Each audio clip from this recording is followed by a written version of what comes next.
Welcome! In front of me I have HUAWEI Watch GT 2E, and I'm gonna show you how to factory reset this device. Let's start by opening the Huawei Health app on our phone. In the app, let's tap on Devices right here at the bottom. Select our HUAWEI Watch GT 2E from the list of devices.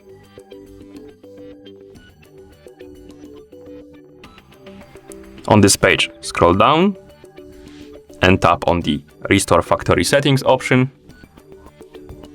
and then tap on Restore to confirm. And now let's wait until the resetting process is complete.